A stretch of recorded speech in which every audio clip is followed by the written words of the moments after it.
مدرب القدير سينول.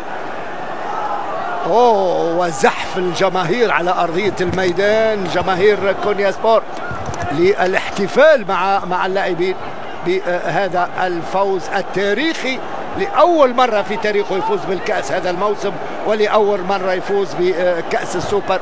تصبح عملية التعليق، عملية الحوار على أرضية الميدان صعبة بدخول هذه الكثافة الكبيرة من الجماهير، جماهير كونياسبور، للاحتفال مع فريقهم، وبالتالي تصبح الأوضاع غير متحكم فيها، لا من رجال الأمن ولا من مسؤولي الملعب. على كل، كونياسبور يفوز بكأس السوبر التركية بعد ما لقن فريق بشكتاش درس اليوم في الصرامة، في الاندفاع، في التحكم في الكرة، إلى أن استطاع أن يضيف هدف ثاني بضربة جزاء حسم المواجهة، وأهدى هكذا أول كأس سوبر لفريق كونياسبور ولأنصاره.